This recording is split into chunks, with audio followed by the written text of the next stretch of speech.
y habíamos mencionado que la ciudad surgía a partir de dos barrios, uno que estaba dedicado a la diosa Inanna, el llamado el sector Eanna, es decir, que significa casa de Nino, casa de Inanna, y habíamos visto allí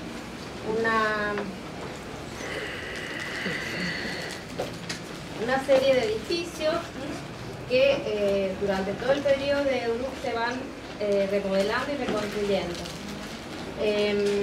Y habíamos también hablado que por un lado teníamos un apego a las tradiciones, que lo podíamos ver en las plantas de los edificios considerados templos, por ejemplo el templo de la piedra caliza, el templo de que era el mayor, estos otros templos denominados también con letras, pero que también habían otras construcciones, otras tipologías diferentes, como por ejemplo el llamado edificio E, donde salas rectangulares definían un gran patio.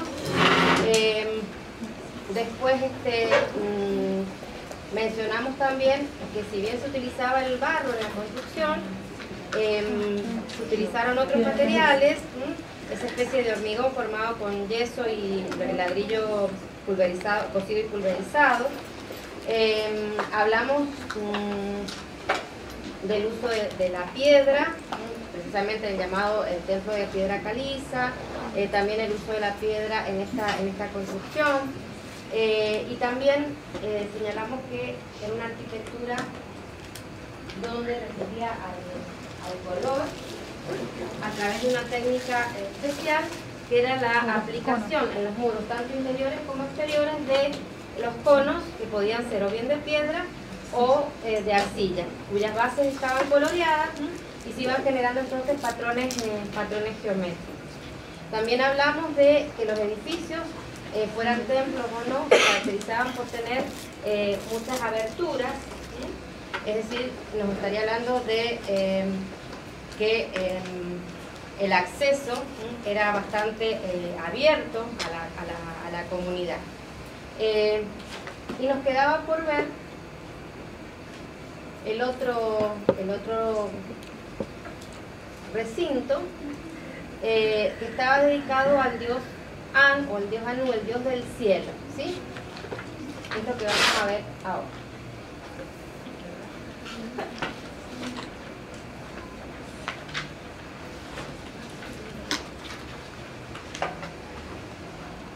Bien, acá tenemos un mayor apego a las tradiciones del periodo de Obey.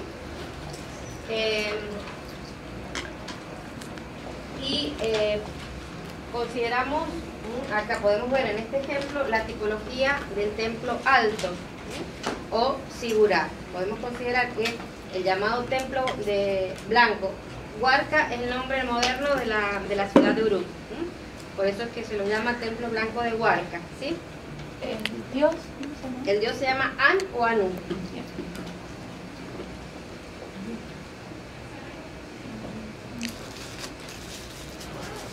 No sé si estaba, la verdad que no sé si estaba la tipología del templo alto o sigurat. Mientras que en el complejo de Eanna lo que podíamos ver era la tipología de templos bajos, que de todas maneras señalamos que siempre... Sí, mira, ahí tenemos una, que siempre se levantan sobre una plataforma, ¿sí? Pero mientras esas plataformas en el complejo de Eanna eran de 1 o 2 metros, acá la plataforma supera los 12 metros de altura, así que es una verdadera montaña artificial, ¿sí? Lo tengo ahí escrito exacto, más de 12 metros de altura, ahí tiene la... 12 metros con 19 centímetros, chicos. Meme. Aclaro que está mal escrito. Sí.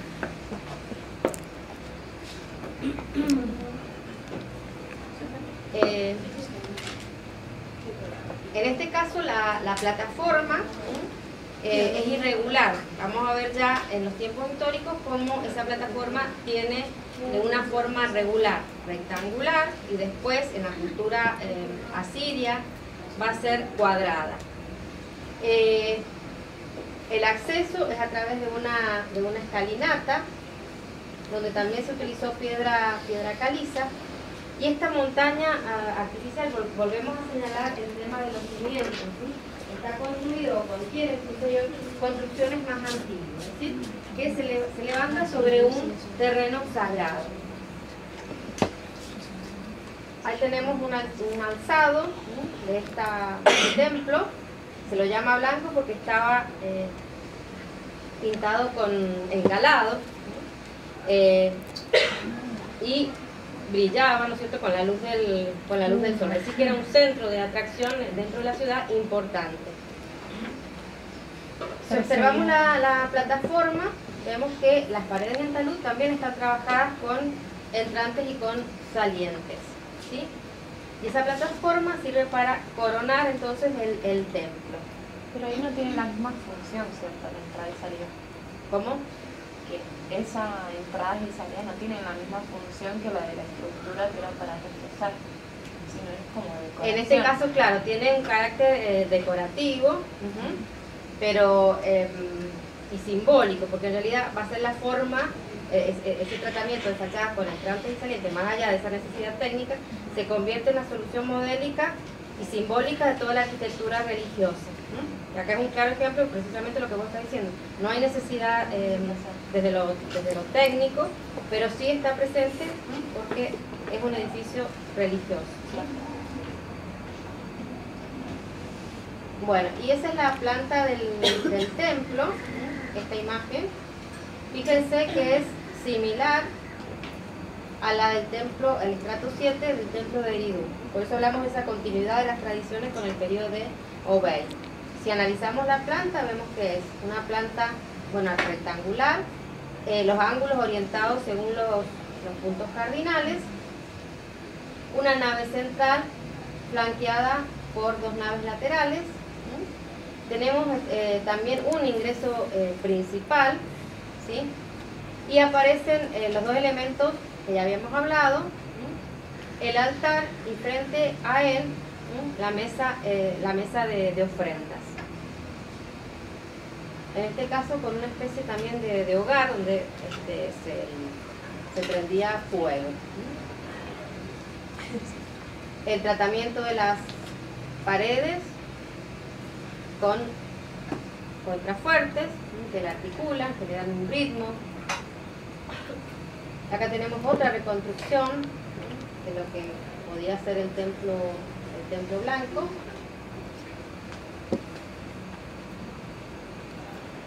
Esta otra, donde en el plano posterior aparecen los edificios que corresponden al complejo de Eana, ¿sí? Y acá tenemos también una reconstrucción sobre el plano de la planta del templo el llamado templo blanco. Fíjense que es una forma totalmente prismática, con esas paredes articuladas, la presencia de ventanas muchas veces de forma triangular y en lo alto, y el techo plano. Aquí entonces está un templo de la Un corte donde nos permite ver el interior, la que estamos viendo acá, la nave central con el altar al que se accedía por medio de escalinatas y la mesa de ofrendas, ¿sí? Y otra reconstrucción del interior donde entran haces de luces a través de una especie de celosía y también de esas ventanas pequeñas. Y acá fíjense cómo dice que quizás junto a esta mesa de ofrendas había un incensario, ¿sí?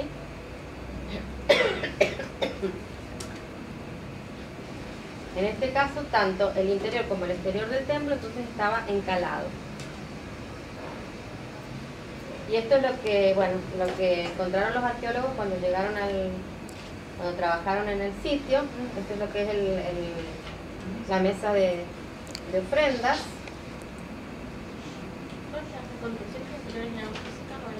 Digital. A partir de, a partir que todas estas zonas, en general se trabajó a fines del siglo, a principios del siglo XX, y después a partir de la década del 70 y del 80, de nuevo se volvieron a estudiar estos sitios. Después, bueno, el estudio se interrumpió con las guerras, ¿no?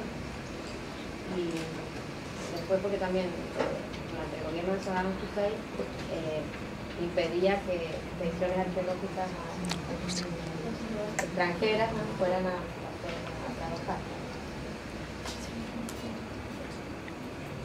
Y en la actualidad, ¿no?, lo que queda de esa montaña artificial, de todas maneras se pueden ver restos de la articulación de los muros, ¿no?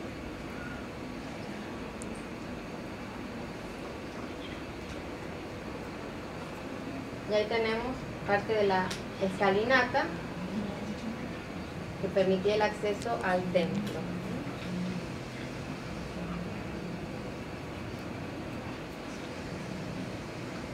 También otros templos similares encontramos en otras regiones, acá en Upay, donde fíjense que también tenemos una plataforma artificial de forma irregular y sobre eso el templo.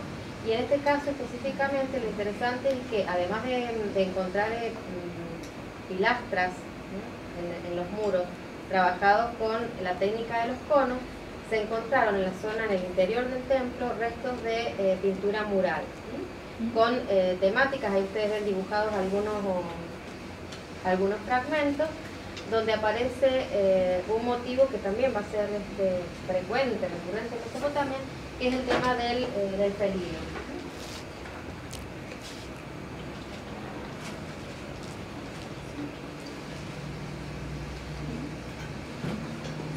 Y ahí la planta del templo, que es la misma estructura, para esa planta tripartita.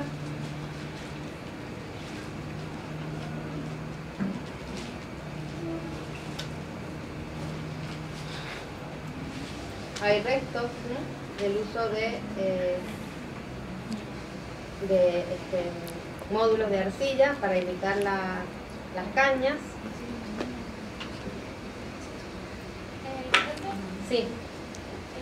Estos templos están hechos a mano, ¿no? O sea que en realidad el aspecto difiere mucho del aspecto de las reconstrucciones, no es tan perpendicular, unido, en realidad, lo que vemos en la actualidad está todo erosionado, pero Peñacuaro tiene un manejo de la geometría, de las medidas, de la matemática ya bastante desarrollado.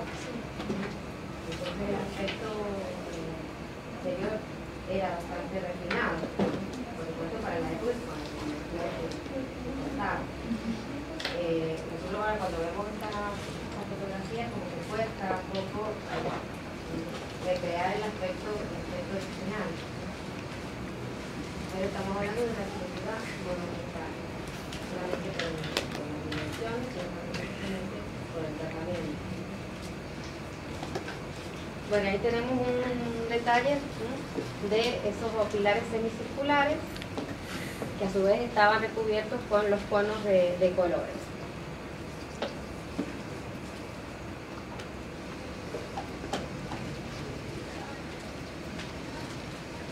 Y acuérdense que también la astronomía y la astrología surgen acá, ¿no? Que la conservación del movimiento de imagen es muy importante. Bueno, y procedente del complejo de Ana, aparece este vaso ritual. En realidad se encontró este vaso y fragmentos de otro, así que eran un par de vasos, que tiene más o menos un poco menos de 1 metro de altura y está realizado en alabastro, que es una piedra bastante fácil de trabajar porque es blanda y es media translúcida. Bueno, ¿qué podemos indicar de este objeto ritual? ¿Cómo es la organización del campo de representación? En bandas o en registros.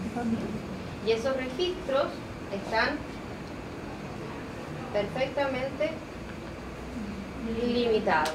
Nuevamente hacemos referencia a la idea del límite. ¿qué es lo que aparece representado? Vamos a ir desde abajo hacia arriba. Figuras antropomórficas. En la parte inferior, fíjense que hay una serie de líneas onduladas que está indicando que el agua. El agua, ¿por qué el agua? Porque es parte de su... Porque la vida en realidad surge del agua. ¿Se acuerdan también el mito de creación? ¿Sí? Va ordenadamente contando una historia también. También, si tiene un carácter narrativo. En el primer registro, entonces, tenemos un ritmo alternado de los vegetales domesticados por el hombre, que han sido interpretados como el otoño de palmera datilera y de un cereal. Y hay, bueno, Franco dice que es cebada. Después hay nuevas investigaciones comparando sobre todo estos dibujos con los pictogramas de la época, y hay un autor que sugiere que se trata de una espiga de lima.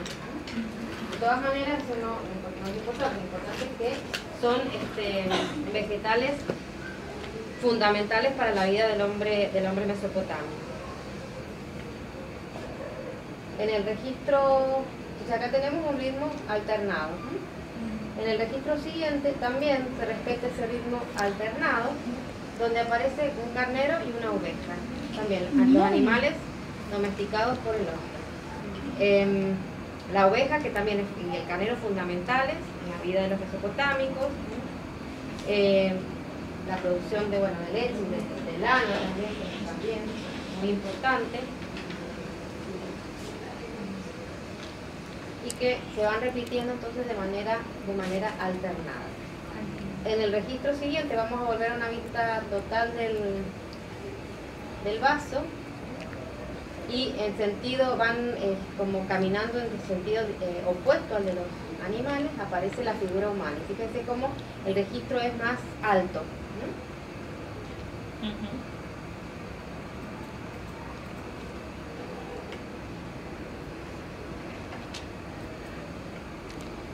La figura humana que aparece ocupando todo el alto del registro, y son portadores de ofrendas. Van llevando cestos y distintos recipientes con productos, y aparecen representados desnudos como símbolo de la humildad. ¿Cómo está representada la figura humana? Está representada de una manera convencional. Aparece que la cabeza de perfil, el ojo es muy grande, de frente, aparecen los dos hombros, sin embargo los brazos están de perfil, y las piernas de perfil. Es decir, que hay una articulación, la figura se construye intelectualmente a partir de puntos de vista diferentes, ¿sí? Y podemos, un buen ejemplo de lo que denominamos el canon sumerio, que es un canon corto. ¿Cuántas veces entra la cabeza en la altura total del cuerpo? ¿Y acá? 4 y medio, 5. Por eso hablamos de canon corto, canon arcaico. También otra característica de esta representación es que por lo general las figuras no tienen cuello. Eso también lo vamos a ver en Egipto al comienzo. ¿Y la solución plástica cómo es? Un relieve muy bajo, y los detalles cómo están solucionados. Bien, con líneas incisas. Prácticamente no podemos, salvo en algunas zonas, pero muy tímidamente podemos hablar de cierto modelado, pero en realidad lo que define la figura es la línea incisa. Y remarcada, porque parece que es bien profunda.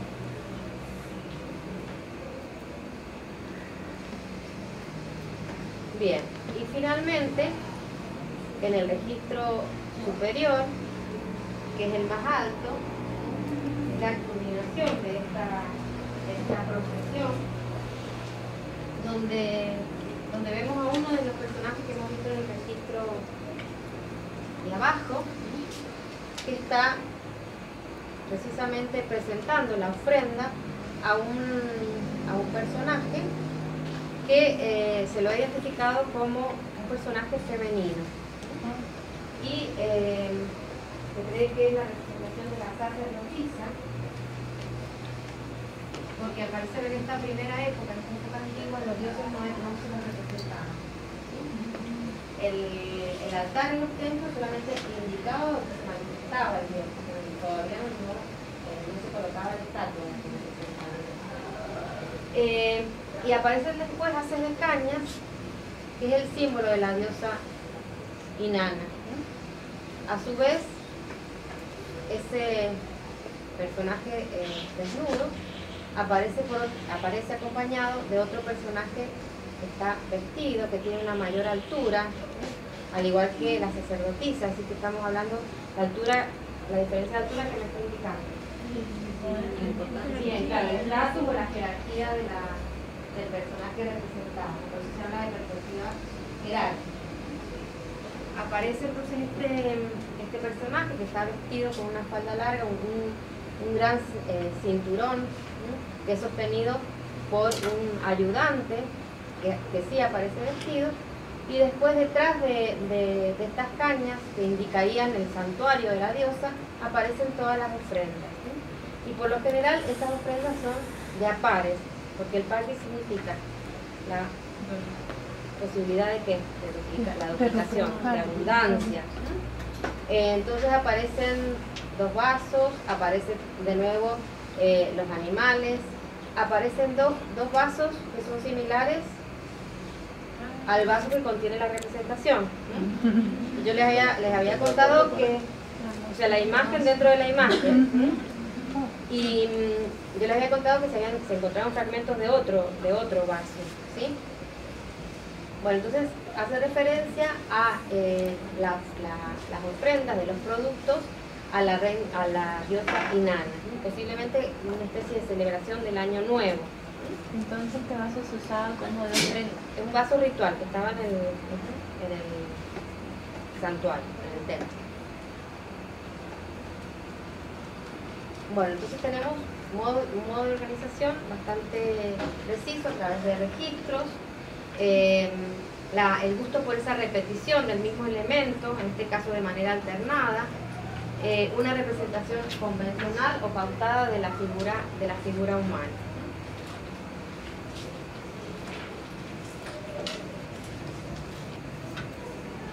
Y este vaso, bueno, fue destruido cuando Irak fue invadido, y Era enorme. es que tiene casi un metro. Claro.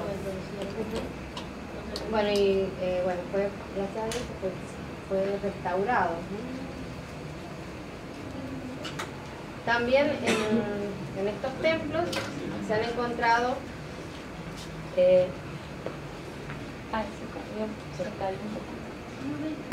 los hemos visto ya en el vaso de Huarca, ¿no? Una cabeza de carnero que está realizada en terracota, mientras que la oveja está tallada en piedra. Inclusive ven restos de color en esta imagen. Fíjense cómo los dos animales han sido captados en su esencia. Podemos hablar de un naturalismo sintético, donde las formas están simplificadas. Nos está hablando entonces de que estos animales tienen no solamente un valor económico, sino también un valor simbólico.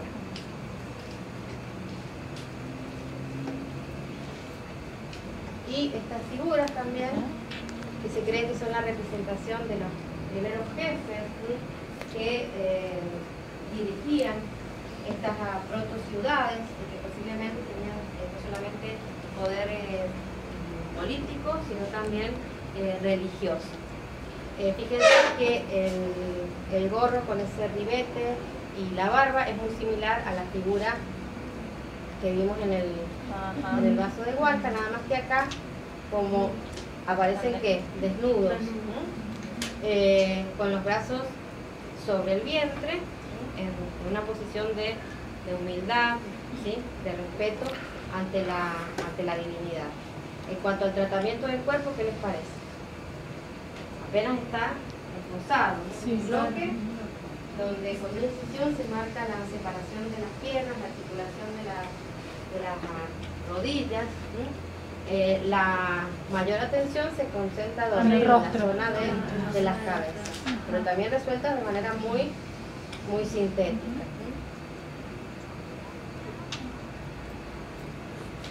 También de uno de los templos del complejo de Eana, esta cabeza, también con un modelado muy, muy sensible. La cabeza es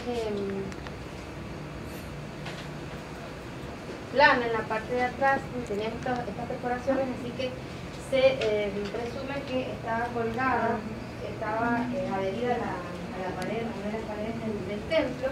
Ya tiene una reconstrucción, por supuesto,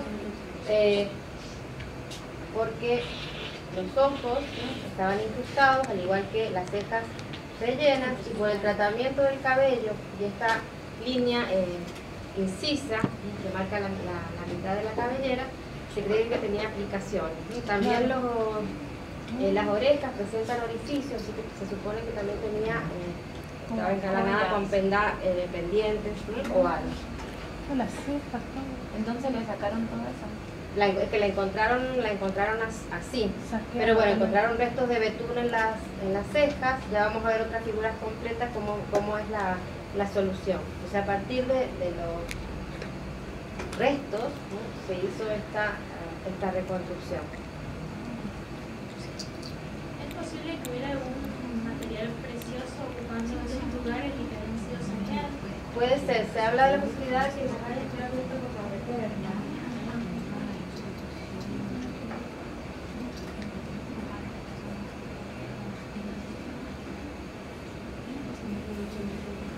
Bueno, de otro templo, se llama el templo de Loco, precisamente se han encontrado gran cantidad de figuritas tratadas de manera muy esquemática, donde lo que se destaca son precisamente los ojos, y como en la figura anterior vemos como esos ojos están remarcados por las cejas. En este caso se trata de la madre con su hijo. Bueno, hay una gran variedad, algunos tienen tocados, son figuritas muy pequeñitas.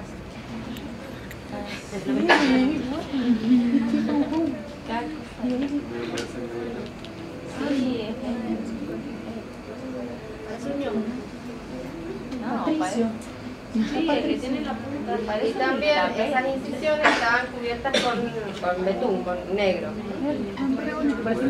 como clase, me parece como científico, Otra obra es importante porque plantea una temática que también va a estar presente a lo largo de toda la historia de Mesopotamia, que tiene que ver con el tema, en este caso, de los personajes, estos primeros gobernantes, ¿sí?, dando muerte a leones. Nuevamente el tema del felino. Tanto el felino como el león, fundamentalmente, como los toros, son animales muy respetados, ¿sí?, por su velocidad, por su vitalidad, y en algunos casos se los asocia al rey, ¿sí?, el rey que tiene esas cualidades de los animales. Pero también estos dos animales representan las fuerzas hostiles. Entonces, ¿qué aparece? El rey con un carácter, el rey o el gobernante con un carácter heroico, está dando muerte a los leones, ¿sí?, que son las fuerzas negativas, es decir, que el rey está protegiendo a su población, sus súbditos. Y ahí esto está explicado en esta cita, dice: caza y guerra aparecen como motivos iconográficos asociados al concepto de realeza, como atributos del líder valeroso defensor de la comunidad ante las amenazas exteriores, ante ese alegórico mal que representa enemigo y fiera. De alguna manera también la representación entre orden y caos. Este periodo que ustedes, de acuerdo a la bibliografía que consulten, van a encontrar con distintos nombres: dinástico arcaico, época de las primeras dinastías.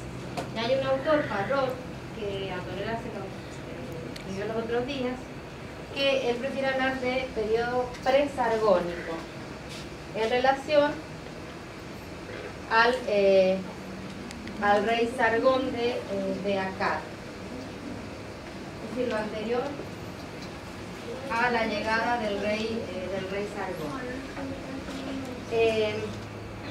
Siempre vamos a hablar de una continuidad con los tiempos protohistóricos.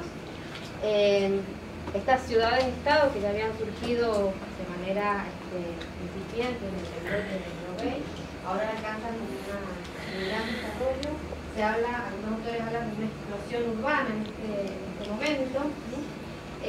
Habíamos hablado también que a finales del periodo de Uruk había hecho la aparición de la escritura, y ahora el uso de esa escritura se amplía, aparecen los primeros textos con datos históricos, pero en realidad todavía son textos muy escuetos, con muy pocos datos.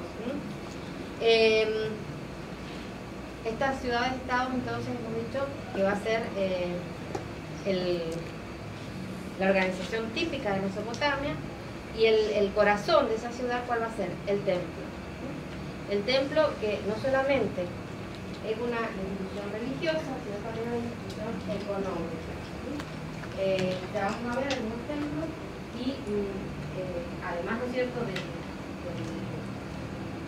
del santuario, vamos a encontrar la presencia de talleres de producción, almacenes, y ya hemos marcado, ¿no es cierto?, de que son ciudades-estado muy próximas, vamos a ver el mapa,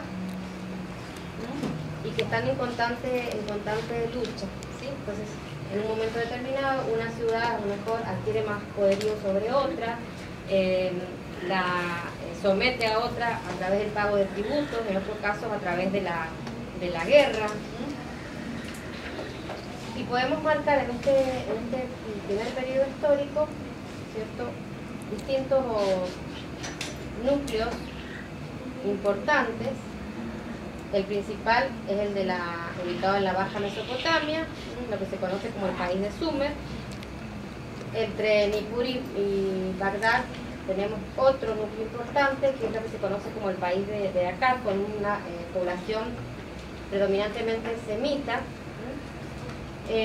Otro centro cultural y artístico importante en este momento va a ser en torno al río Diyala, con sitios como Tel Asmar, Tel Agrab y Cafaya. Surge del norte a sur, pero culturalmente dependiente de la Baja Mesopotamia, y en la zona de Siria, la ciudad de Mari también va a tener una gran importancia cultural y artística.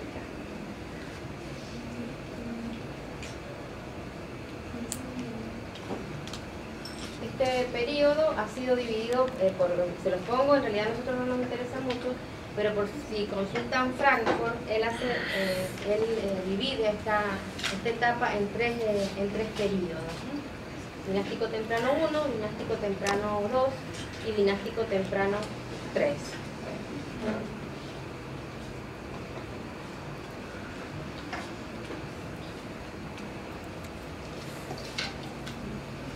Con respecto a la arquitectura,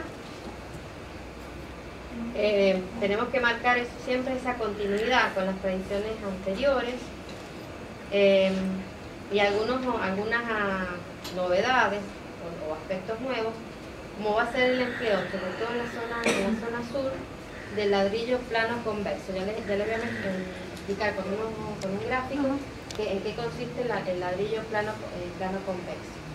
Y también poco a poco comienza a introducirse el uso del ladrillo cocido en aquellas zonas de las construcciones, fundamentalmente de los techos, que son importantes. Puede ser el altar, como puede ser los escalones que llevan al altar, el ingreso al templo, pero la construcción en general va a estar realizada en adobe. Y como cambio podemos señalar que ahora esas puertas, esos ingresos numerosos que habíamos visto en las épocas anteriores, desaparecen. Hay un solo ingreso.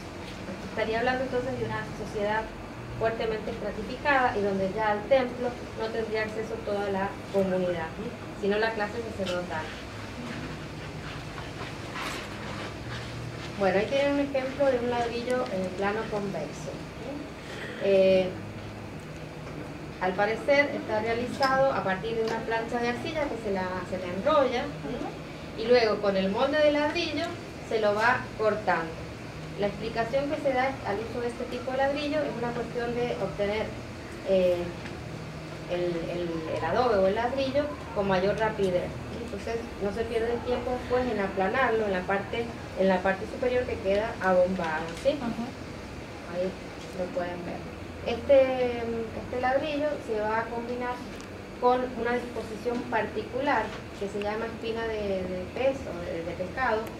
Era exquisita eso, ¿no? Claro, son de barro mezclado con paja y secado al sol. Entonces eso al ser cocinado se mantuvo. No, esto que estamos viendo es barnado. Igual se ve como más como que aguantó más el paso del tiempo que las anteriores puede ser. como construcciones. Ahí estamos viendo, bueno, de dos sitios, como se alternan ladrillos colocados de manera horizontal con otros que están colocados de canto y dispuestos diagonalmente en forma alternada, de tal manera que van haciendo este dibujito que le da el nombre, espina de pescado, ¿sí?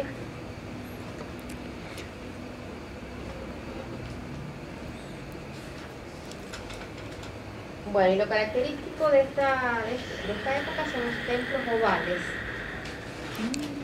Estamos viendo la planta y la reconstrucción dibujística de uno de estos dos templos en la zona del Diyala.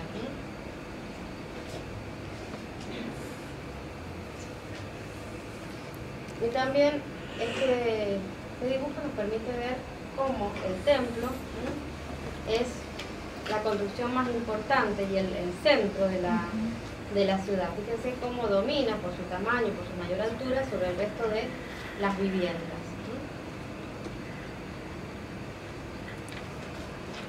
Si ustedes leen a Frankfurt, él ahí cuenta cómo, si volvemos a la importancia de los cimientos, cómo en un comienzo el terreno que ocupaba el templo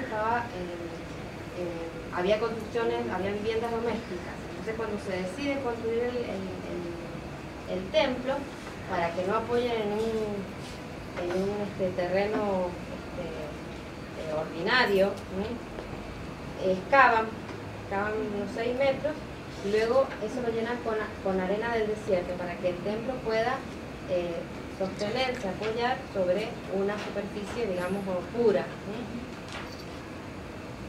Bueno, ¿qué vemos en este templo?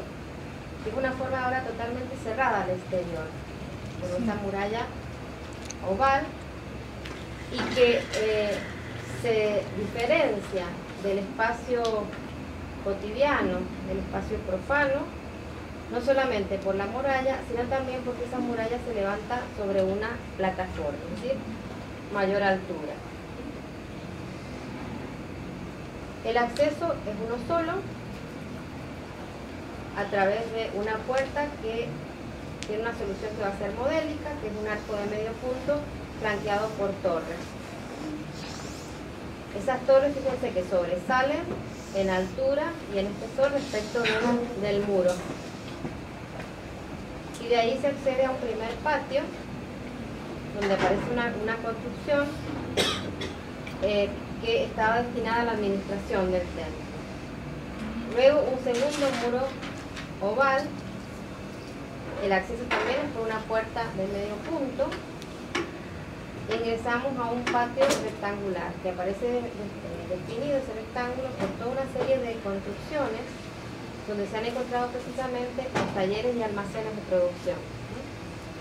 Y finalmente, siguiendo esa tipología de los templos altos, que venimos con el templo de Anup, sobre una plataforma de alrededor de 6 metros de altura, ahora ya regular, de planta rectangular, trabajada con entrantes y salientes, se encuentra el templo. Que también sus muros están trabajados con entrantes y salientes. Con respecto al templo en sí, no es exactamente la planta, pero esta planta nos da una idea. Hay una organización ya mucho más sencilla. De todas maneras, se mantienen elementos de las épocas anteriores, que ¿cuál podrían ser? Bien. En este caso no. Pero No, porque tampoco. no, es una sola nave con una altar. nave con estancias secundarias. Pero fíjense, Bueno. esto que me está indicando. El altar, la salida, la Bien, salida. los ángulos orientados hacia los puntos Ajá. cardinales. El altar, Sí, ese la es zona de- el espacio más sagrado dentro del templo y aparece entonces separado, diferenciado porque por la presencia de estos para pilares. Pilares. Ujú. Y frente al altar, la mesa de ofrenda. Otro elemento que se mantiene es que el ingreso, que en este caso es único, se ubica en el lado mayor del rectángulo. Entonces tenemos nuevamente esa circulación quebrada, como en los primeros templos. Y no aparece acá, pero lo vimos en esta reconstrucción, las paredes trabajadas con entrantes y con salientes. ¿Eso no tendrá que ver con algún ritual o algo así? ¿O? Posiblemente. Ujú.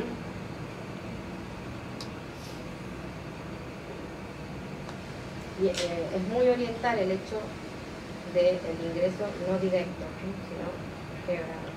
Ah, Una característica que se mantiene en la actualidad.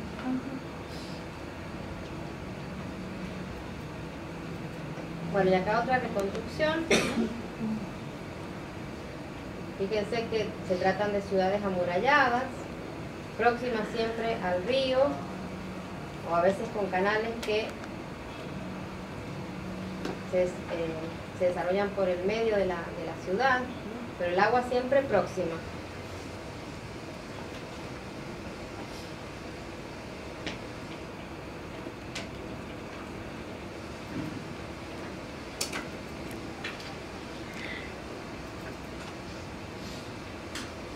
Y este videito que nos permite dar una idea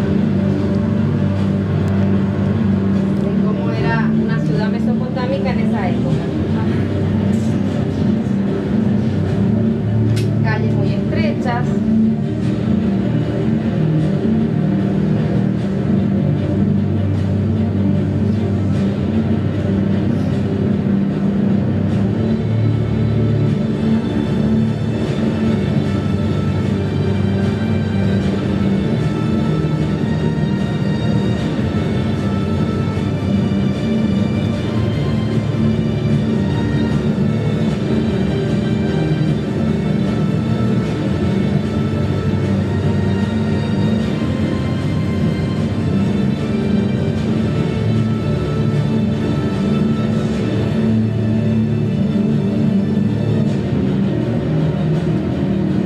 Estos círculos para el sacrificio de animales.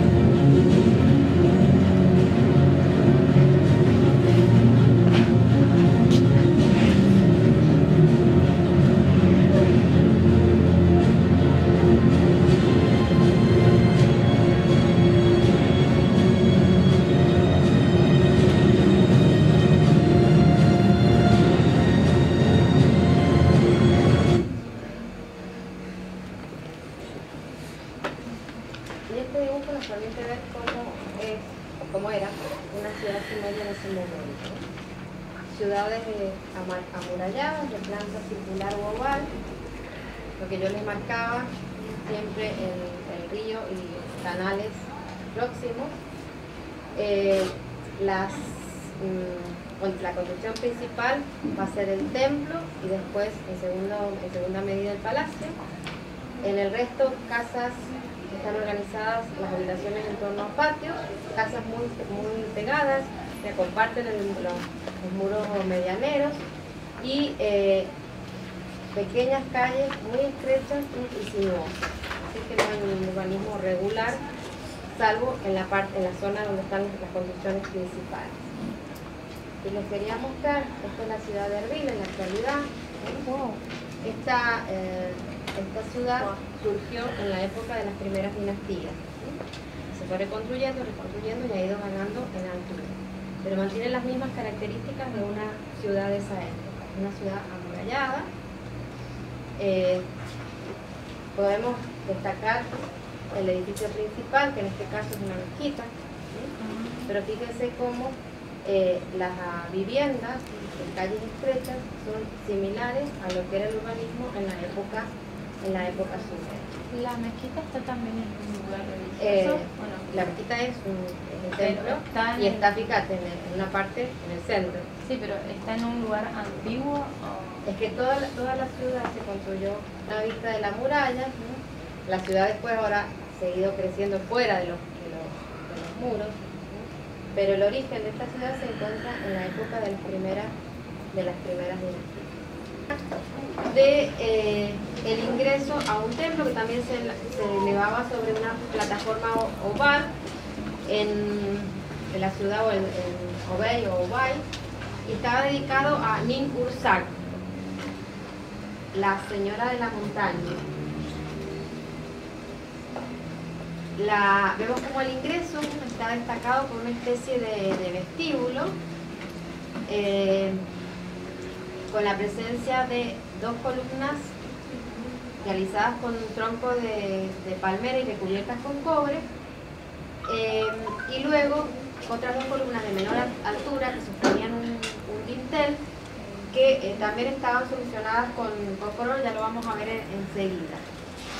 También podemos ver la presencia de friso y de escultura exenta. ¿Qué significa? Esto, ¿cómo? Escultura exenta. De bulto. O sea que la puedo recorrer tridimensional, o sea, la puedo rodear. Ajá. ¿Sí? Bueno, estos son los restos que se encontraron del templo, que yo les decía, del templo de Nin Ursak. Eso está re bien conservado. Ha sido reconstruido, ¿no? Ah, Restaurado. Eso era de la entrada. Exactamente. Ahí estamos viendo las columnas qué hermoso. que sostienen el dintel, también hechas con tronco de madera recubierto con betún, y el betún permite, ¿cierto?, la adhesión de todos estos como mosaicos. El betún, acuérdense que es una zona en la actualidad petrolera, entonces naturalmente había, sobre todo en la zona alrededor de Mosul, había como unos falsos. Claro. Claro. Y también de protección de la superficie. Sirve para impermeabilizar, por eso impermeabilizan las embarcaciones, los acueductos. Claro. ¿Se acuerdan que ayer vimos en el video en el templo que cuando pasaba esa capa oscura? Sí, Bueno, con eso impermeabilizaban los cimientos, que aparece 2 veces. claro, y me extraña por el betún. Uno. Fíjense que es una solución parecida a la que vimos, a la de los conos de colores, en este caso tienen forma triangular y también imitan la textura del tronco de la palmera.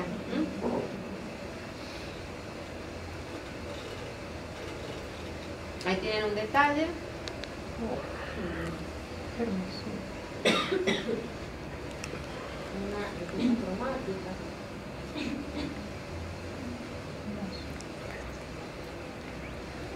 Y sobre el ingreso aparece este alto relieve, donde está representado, alguien ayer preguntaba sobre la representación de animales fantásticos. Bueno, acá tenemos precisamente un águila leontocéfala, es decir, con cabeza de león, que hace referencia a un pájaro de la mitología mesopotámica, que es el pájaro que anuncia las nubes oscuras previas a la lluvia. ¿Y la lluvia qué es? El beneficio, la vida, el agua. Y está sosteniendo a estos 2 ciervos. ¿Se acuerdan que hablamos en la cerámica de los ciervos como uno de los motivos también que van a estar presentes? Sí. Con las garras sostiene a los ciervos. El personaje se llama Indruhud, el águila leontocéfala. Creo que era la que preguntaba, que recordaban ayer, de los animales fantásticos. Bueno, acá tenemos precisamente un personaje que va a aparecer en distintos objetos en esta época, en vasijas, en masas. ¿Cómo se llamaba el águila? Águila con cabeza de león. No tiene nombre. De lo que hemos visto, ¿qué elementos les parecen ya familiares con respecto a la representación? El límite. Sí. Muy bien, el marco, importante, regular, Sí. que marca el campo de representación. ¿Y cómo están dispuestos esos personajes dentro de ese campo de representación? En pares, los dos y de Bien, perfil. o sea, podemos marcar claramente un eje de simetría. Y fíjense que yo puedo trazar también toda una trama de líneas verticales y horizontales, es decir, una trama ortogonal. Por ejemplo, aquí a la altura de los hocicos, de la cabeza, de las pezuñas, también puedo trazar otras verticales. Es decir, que el sustento de esta composición es una trama ortogonal. ¿Cómo están representados los ciervos?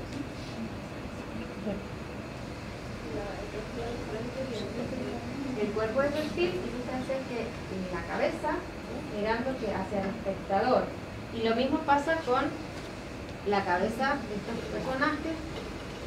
Es más, las tres cabezas han sido tratadas prácticamente de bulto entero, sobresalen, ahí la están restaurando. Pero nos sirve para ver cómo sobresalen las cabezas.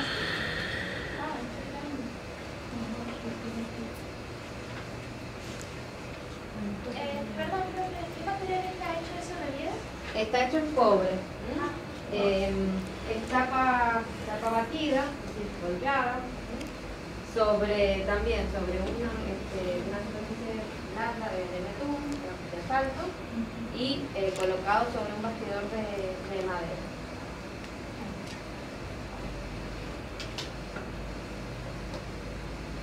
Bueno, ya aquí. Sí. Pero las figuras son macizas de metal. No, es una lámina. Sí. ¿Y por qué creen que esas cabezas están mirando de frente? ¿A quién estarán dirigidas? Para que Exactamente. Y quieren esa función de proteger el espacio, ese espacio que es sagrado. Hablamos de una función apotropaica, una función de protección, ¿sí? Como las gárgolas después. Apotropaica. Hablamos de figuras apotropaicas. Ahí se los escribe a todos. Está montado sobre un núcleo también de madera. Nuevamente el tema del toro. Fíjense que cómo es la posición, la postura del toro. Ajá, atenta, porque también tiene esa función de protección. Con tanto la inclinación de la cabeza como la posición de las patas, nos están diciendo que es una figura que ante cualquier peligro va a reaccionar. Exactamente. Ya ahora las cabezas están de frente en esto, ya no tienen, no están de perfil con el ojo de frente. Porque estamos hablando de una solución en la tridimensión. Vamos a ver qué pasa verdaderamente en los bajos relieves. Y el otro animal que aparece, que yo lo hemos marcado como muy importante, es el felino, el león. Y también en este caso con esa función de protección. Se han encontrado también restos de un friso que se lo ha denominado convencionalmente el friso de la lechería, y se cree que el templo de Ninhursag estaba dedicado precisamente a la producción de leche. Y ahí estamos viendo un fragmento donde podemos ver la representación del establo y como la producción está a cargo de los sacerdotes, que son personas calvas, con estas faldas de lana, que están haciendo, bueno, están acá filtrando, están limpiando los recipientes, filtrando la leche y envasándola. Y acá un personaje que está ordeñando a la vaca. En otro fragmento aparece también nuevamente ese ritmo monótono, la repetición del mismo elemento.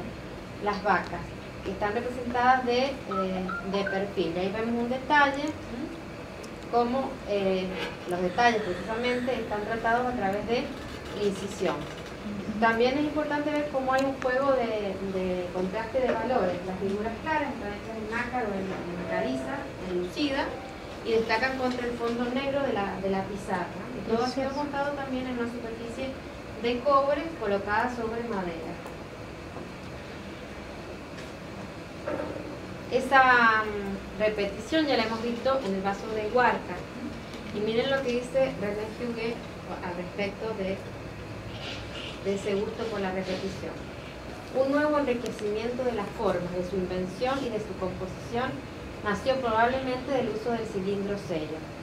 El ojo del artista se acostumbró a ver repetir indefinidamente el mismo tema y traspuso a la decoración de grandes dimensiones el efecto que producía mecánicamente esta técnica en sus sincrónicas. Es decir, que según este autor, el uso de los... ¿Se acuerdan que vimos esos sellos? Sí, que era para comer. Es lo que de alguna manera definió ese gusto por repetir el mismo motivo. Ahí tenemos otro detalle del establo. De ahí en el momento que están filtrando. También estas figuras responden a ese canon corto y a ese perfil, se llama perfil sumerio, así como hablamos de un perfil griego o de un perfil maya, podemos hablar de un perfil sumerio, de una nariz aguileña bastante grande, cuya curva se continúa con la de la cabeza, y donde prácticamente no hay separación entre el cráneo, la base del cráneo y el cuello, sino que hay toda una continuidad. Y aparece la cabeza del perfil y el ojo de frente. En este caso, el torso en toda su amplitud, mientras que las piernas aparecen de perfil. Bueno, y próximo al templo oval se encuentran los templos bajos, ¿no? en este sector. También estos templos se fueron reconstruyendo constantemente, estaban dedicados al dios Sin o al dios Nanar, la luna. De acá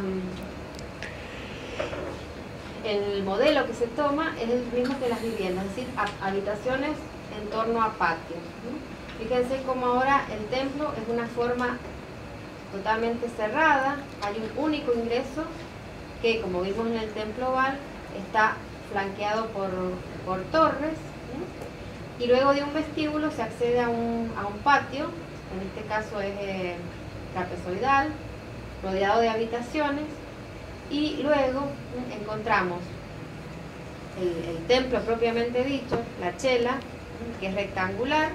O sea, ya no encontramos esa organización tripartita que habíamos visto en los tiempos protohistóricos. Sí continúa el altar y la mesa de ofrendas, los ángulos del templo orientados según los puntos cardinales, la presencia de contrafuertes en el muro exterior. Y esa chela aparece precedida por toda una serie de estancias secundarias. El ingreso es 1, se dispone en el lado mayor del rectángulo, es decir, que se mantiene ese eje quebrado o eje acodado.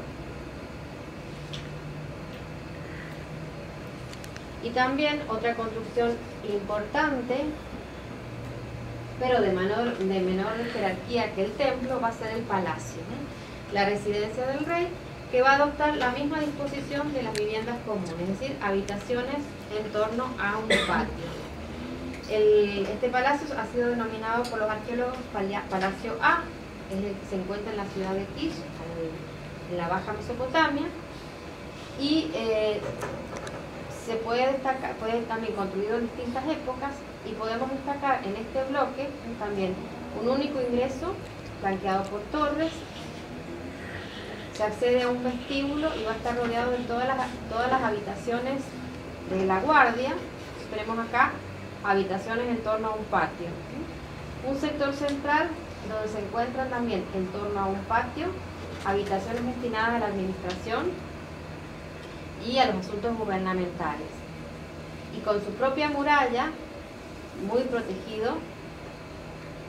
las habitaciones que sirven para la residencia del rey, que también se organizan en este caso en torno a un patio cuadrado. Un segundo bloque, también vemos habitaciones en torno a un patio rectangular, donde destaca una sala alargada con pilares. Fíjense cómo en el exterior. Ahora tienen, que tienen un palacio Carácter defensivo. Defensa, claro, como almenas son. Almenas, son exactamente. Tratamiento también con entrantes y salientes. Ventanas muy pequeñas, es decir, sumamente protegido. Ahora yo les hago una pregunta. Miramos la planta y miramos esta axonometría. ¿A qué lugar de la planta corresponde esta representación?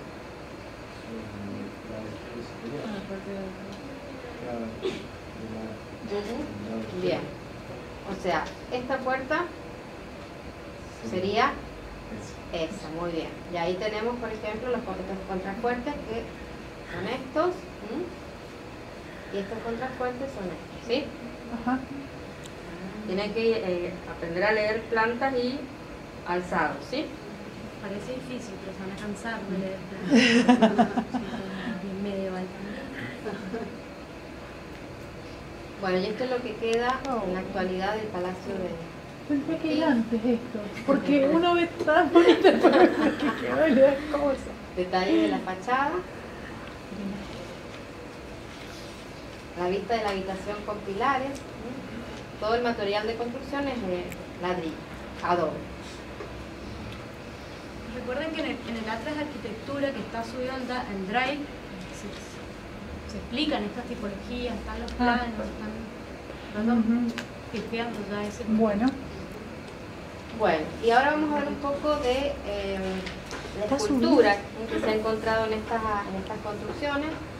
Aquí tenemos todo un grupo que procede también de la zona del Diyala, de Tel Asmar, un templo dedicado al dios Abu, el dios de la vegetación. Se trata de figuritas también hechas en alabastro. ¿Se acuerdan? Bueno, que hablamos de que cuando un templo era demolido, todo el contenido se guardaba. Y ahí precisamente los encuentran en ese pozo próximo al altar. Fíjense que son de tamaño relativamente pequeño y las están restaurando. Y de todo el grupo destacan dos figuras por su mayor tamaño. Frankfurt, que tienen que leer, considera que estas dos figuras son la representación de los dioses, del dios Abu y de su esposa. ¿cómo se llama el libro de Frankfurt? Arte y arquitectura en el Próximo Oriente.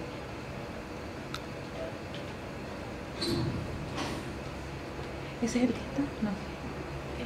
Está en la bibliografía, pero está toda en la biblioteca, todos esos libros Ajá. son ya... Sí, está en biblioteca. Bueno, les decía que Frankfurt considera que estas figuras representan al dios por su mayor tamaño, por el tratamiento exagerado de los ojos, y también porque las bases de estas figuras son más complejas. En el caso de la diosa quedan restos de unos piecitos, que estaría acompañada por su hijo, y en el caso del dios aparece un relieve, donde nuevamente aparece el águila sosteniendo dos gacelas, ¿sí? Y ramas. Otro autor, Carrot, considera en cambio que el mayor tamaño de estas figuras estaría hablando de que se trata de la representación de los gobernantes de Tel Asmar, y se destaca la jerarquía con el mayor, simplemente con el mayor tamaño. Sí, que es un recurso gráfico que vienen aplicando también en los relieves. Claro. Entonces están esas dos interpretaciones, ¿sí? Bueno, fíjense cómo todas las figuras tienen la misma posición, ¿sí? Con las manos entrelazadas sobre el pecho. Por eso es que se las denomina convencionalmente como orantes, figuras o figurillas de orantes. en general tienen un tratamiento también bastante simplificado y una simplificación que implica una geometrización de las formas en este caso. Las faldas, los vestidos son figuras troncocónicas, cuerpos troncocónicos. A ver, creo que hay fíjense cómo está resuelto el torso del dios. Es la articulación de 4 planos, uno delantero, uno posterior y dos laterales, ¿sí? Pero no hay transición, claramente se ve la arista. Fíjense cómo en la espalda hay una indicación de la columna a través de que de una incisión. Pies sumamente gruesos y potentes, posiblemente eso para evitar la rotura de las figurillas.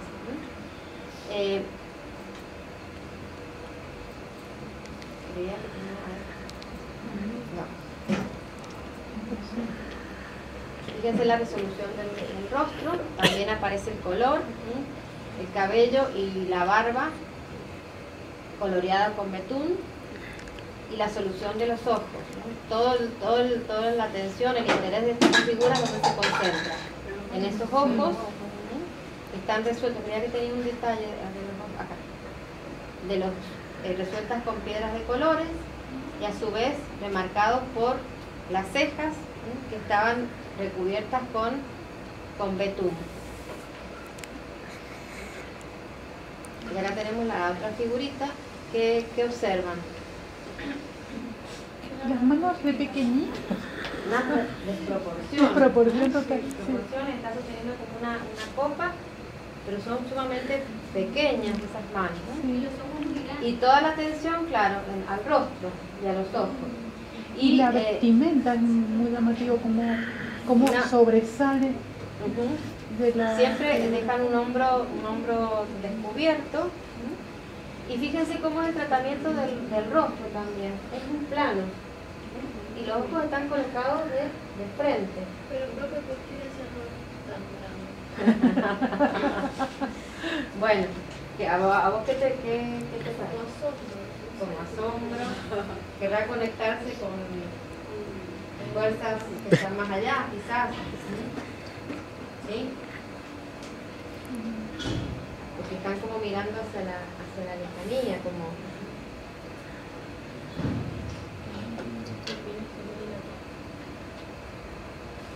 Ahí creo que se ve mejor lo que yo les decía, como el rostro es un plano.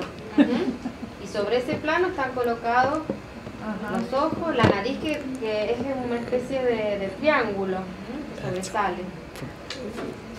Claro, sobre el plano puesto todo. Exactamente, no hay un giro. Por eso hablamos de ese tratamiento más geométrico y abstracto de esta figurita. Acá también lo que yo les decía de la arista, en la parte del torso. Y acá tenemos otra de las figuritas que acompañaban, más pequeñas, pero con las mismas, el mismo tratamiento plástico. Sí, hay uno que, sí, acá lo tengo, que es diferente por varios motivos. Por la postura, las ha perdido. Aparece desnudo, solamente presenta un cinturón. Y al parecer tenía un uso diferente al resto de las figuritas, porque en la cabeza presenta un orificio. Se cree que se usaba como candelabro. También la postura para que se mantenga. Ahora ese sí parece asombrado. ¿Qué preguntaba? Claro.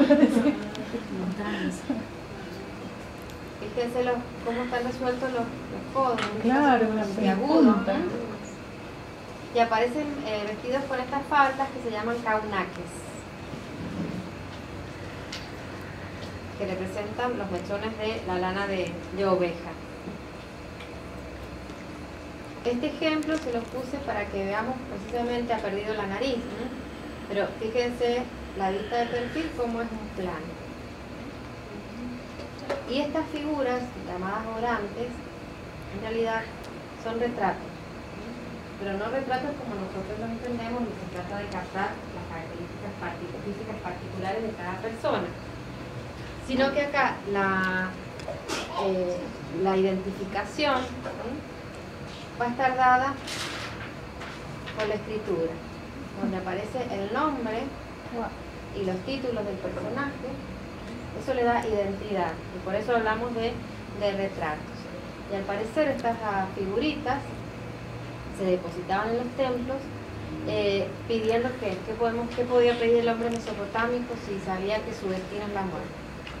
Una vida larga.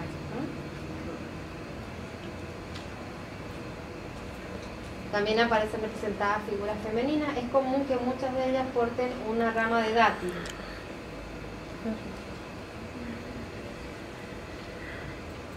En otro caso, ¿se acuerdan que hablamos de que saben de la existencia del inframundo? Pero la vida en ese inframundo es como, hablan de polvo, de arcilla, como un vago reflejo. Era más carpe diem. Claro, vive el momento. Aprovechar lo que estaban viendo. Bueno, y ahora vamos a ver, sí, una serie de figuritas que tienen un tratamiento un poco más naturalista, en el sentido que la solución de los tiempos es más redondeada, mayor transición.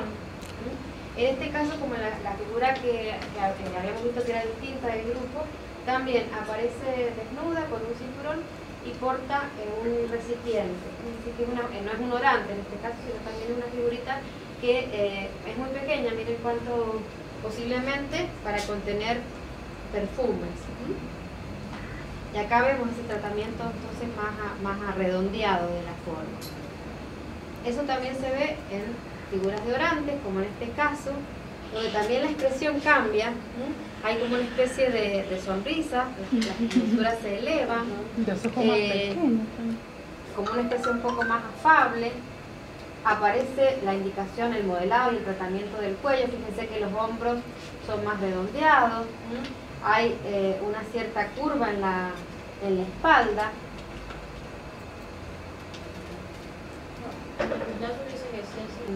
Gobernantes de Mari. Habíamos hablado que Mari era un centro importante en este momento. Está este personaje vestido con la falda denominada caunakes.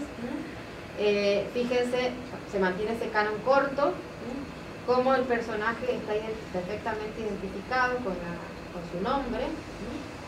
Sabemos que es un gobernante por el tipo de tocado. Y de hecho, como la otra manga, ¿a dónde? Ese bulto que se ve no será ¿acá? la manga. No, es como la cola. Ah, Una falda como que tiene una cola. Es bastante común, lo vamos a ver en varias figuritas. En este caso es una cabeza, vemos esa expresión que yo le decía como una especie de sonrisa. Este es otro gobernante de Mari, y vamos a ir a ver directamente a este personaje, donde ese naturalismo se hace mucho más evidente. Es un alto funcionario, el intendente Ibil, también de la ciudad de Mari, y aparece con la postura típica del orante, nada más que en este caso está sentado. Y fíjense cómo en esta imagen que aparece de perfil claramente podemos ver cómo se diferencia lo que es la base del cráneo y del cuello, cómo los hombros también aparecen redondos. Hay un juego de texturas, la textura que indica la cesta, el tratamiento ya de los mechones de la lana de la oveja no es tan rígido. Y bueno, ya es también exquisito el tratamiento de la barba, ¿no? Con esas perforaciones que genera todo un juego de luces y de sombras. no tiene pie. No, ha perdido, o sea, originalmente los tenía. Esa leve sonrisa, y los ojos se siguen destacando, si bien ya las proporciones son más naturales, mediante el uso del color. Sí, parece egipcio. Esos tipos también como se me recuerdan un poco al Egipto Exacto, que también hacían como... También destacaban los ojos Como que tienen un parecido. Tienen ese delineado, Claro. marcado. ¿Y esa azul es la lápiz? Sí, ¿Es la pintaje? sí. Y a ver, vamos a ver de atrás. Si lo comparamos con la resolución del torso del dios Abu, vemos que Sí. es totalmente diferente. Ahí también vemos la cola de la falda. Ah, identificación, como un tatuaje. Ahí está. Ajá. Así se sabe el nombre y el título de quién está representado. ¿Y cómo se llama? Y bien. Claro, es exactamente la misma. Ibi. Se parece un amigo mío. Pero ¿por qué en vez de ponerse el nombre ponían esa figura? ¿Cómo? ¿Por qué en vez de ponerse el nombre ponían esa figura? Porque yo Romero no sabía que se llama así. Bueno, pero el Dios sí sabe. Y vos no lo sabes porque no manejas esa escritura. Pero el Dios sabía realmente quién era. Vos me decís esa figurita. Claro, el que tenía... No, es que es de escritura. Ah, Es escritura con informe, claro. Pero hay una figuración. Ahí hay una, está entre medio de pictografía. Sí, porque ahí hay unos... ¿Y cómo se lee? ¿Vertical o No, horizontal? no me preguntes porque cómo se lee escritura con informe. Y tampoco jeroglífica. También de los templos se han encontrado una serie de placas, realmente tienen un formato casi cuadrado, con un orificio en el centro donde se piensa que se colgaban de las paredes de los templos. Y hay un tema que se repite, he puesto varios ejemplos para que vean, indudablemente Vivían bien.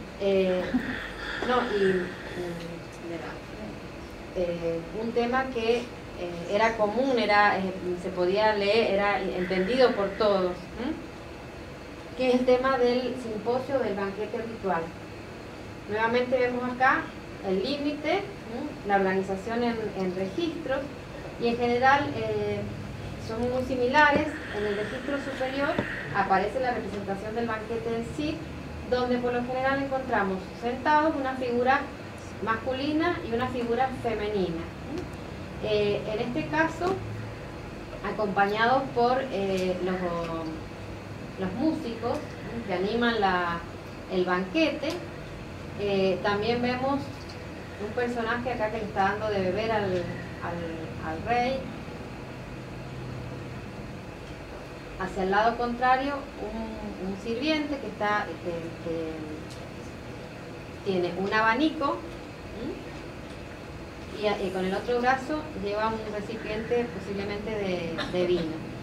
En el registro del medio son los preparativos del banquete, el animal que va a ser sacrificado, y acá estos personajes que van llevando un recipiente que contiene cerveza. Y en el registro inferior suele aparecer un carro con distintas variantes y con distinta factura. El tema se va repitiendo. Entonces nos cuentan historias. Es claro. Esas actividades ocurren en espacios diferentes. Es decir, la parte superior es en el interior del Claro, palacio. claro. Y acá sería la preparación. Acá vemos unos músicos que están alistando también para el banquete. Y diferente es esta otra placa, diferente en cuanto al material, porque es una piedra muy oscura y porque también no maneja un lenguaje narrativo, sino un lenguaje, por lo menos para nosotros, más hermético, más cerrado. Vemos la organización de registros y aparece algún personaje conocido por ustedes. Claro, el águila con los dos, pero son dos leones. En este caso está sosteniendo A los leones. leones. Vamos, acá hay unos detalles, ¿sí? Qué bonito. Ahí se ve. El águila. También hay mucha riqueza de texturas en la escritura, la presencia de la escritura, tratamiento de las alas del águila. pelaje del león. ¿Será que tiene una textura por el cambio de material que quizás le da permitida? Puede ser. Y acá en la representación de el sacerdote, Dudú, en una escala importante, ocupando prácticamente la altura de dos registros. Y fíjense cómo acá, donde está representado ese becerro, la escritura invade también la figura. ¿Esas son rosetas que están ahí? ¿O son ¿A dónde? las estrellitas? No, es parte de la escritura, no sé cuál es el significado, que aparece acá también. Claro, aparece. Y esta es una estela que tiene un carácter conmemorativo. Hace referencia a la construcción de un templo por parte de Urnanche. También está organizada en dos registros. El uso de la perspectiva jerárquica, el rey aparece en tamaño mayor. Y en una función que es muy importante para todo rey, que es el rey como constructor. En su cabeza porta un cesto que contiene el primer ladrillo para la construcción de un templo. Entonces aparece el rey, que está en realidad cumpliendo lo que el Dios le ha designado, la construcción de un templo. Aparece rodeado de figuras de menor tamaño, destacado también es su sucesor por la vestimenta. Los personajes están identificados con su nombre. Bueno, y no hacemos referencia al canon y al modo de representación porque ya lo hemos marcado en las otras imágenes. Y una de las obras más importantes de este periodo es la llamada Estela de los Buitres, que se ha encontrado en fragmentos, realizada en piedra caliza y está trabajada en sus dos caras y en el canto.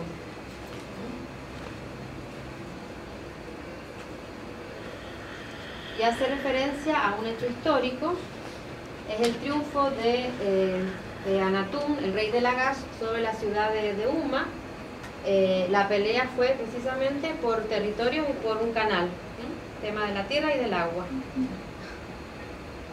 Entonces se conmemora la victoria de este rey, y en una de las caras está organizada en 4 registros y se hace referencia a cómo a partir de la acción del rey se obtiene esa victoria. Y en la otra cara se hace referencia a que esa victoria ha sido posible gracias a la intervención del rey de la ciudad, Nintirsuta. Vamos a ir viendo primero esta cara. Está organizada, entonces hemos dicho, en registros.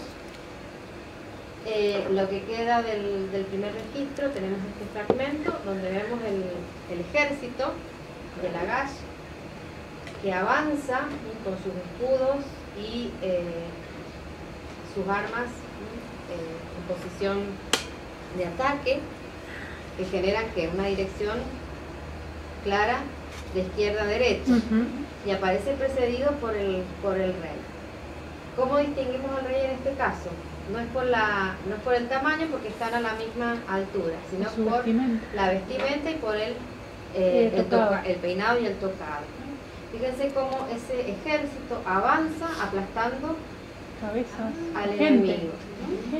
De forma, es como que no tiene carácter humano, sino una máquina que avanza.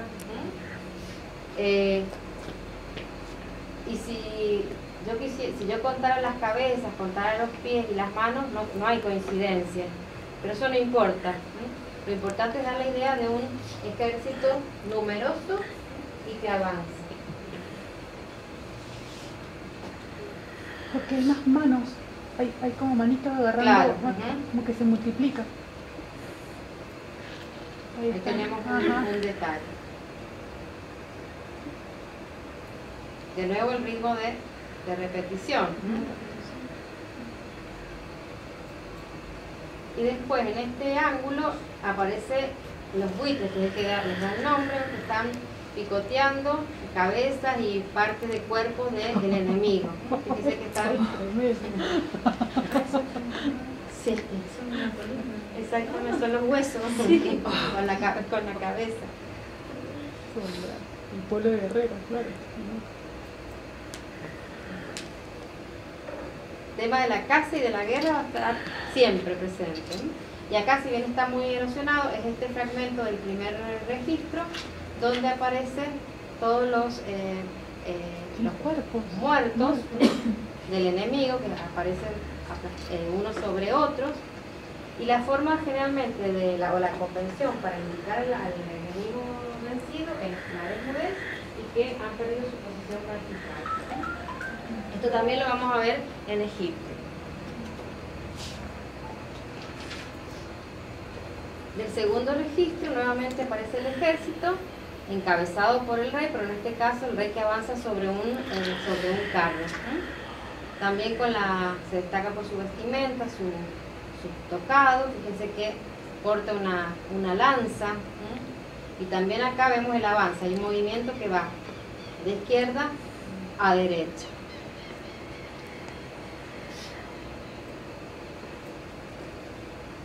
Y del tercer registro lo que queda nos permite ver parte del rey en una escala mayor que está presenciando el funeral de su ejército. Vemos estos soldados con cestas que están vertiendo tierra para tapar la fosa común. Y del otro lado está organizada en dos registros y tenemos fundamentalmente la representación del dios Nintirsu, el dios de la ciudad de Lagash, también representado según las convenciones de las que hemos hablado. Fíjense que porta una masa y está por golpear a los enemigos que están contenidos en una celda. ¿Cómo? Como una celda, sí. En una malla. El cierre de esa malla, ¿cuál es? De nuevo, el motivo se repite, el águila diantocéfala con los leones. Este motivo del rey está golpeando con la masa a sus enemigos, lo vamos a ver también en Egipto.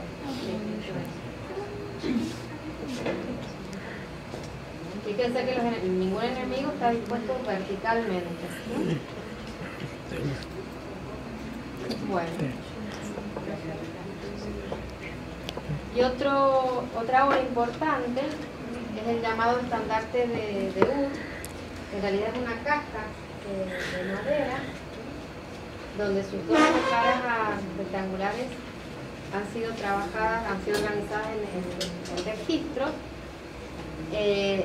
Una de ellas se la llama la cara de la guerra, es decir, una temática que ya hemos visto, también organizada en registros, y donde podemos hacer una lectura de abajo hacia arriba y de izquierda a derecha. En el registro inferior vemos los carros tirados por asnos.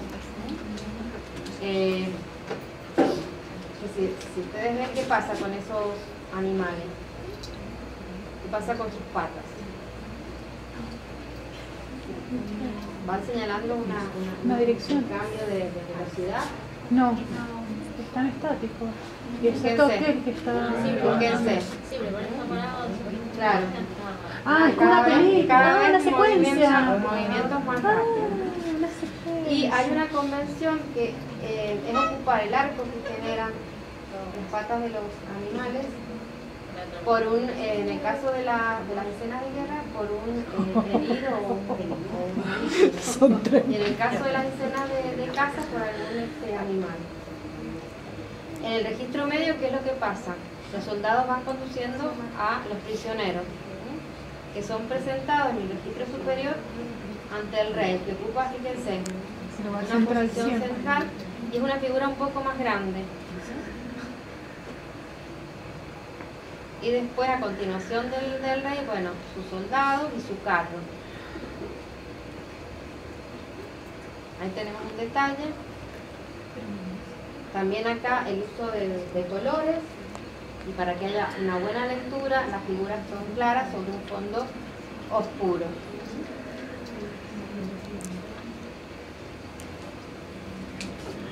¿Cómo representan de que son asnos en este caso todavía. Y el carro está tirado por varios animales, repiten el mismo perfil. Y a multiplicación de las patas. De la cola también. Qué laburo. Ahí tenemos parte del ejército.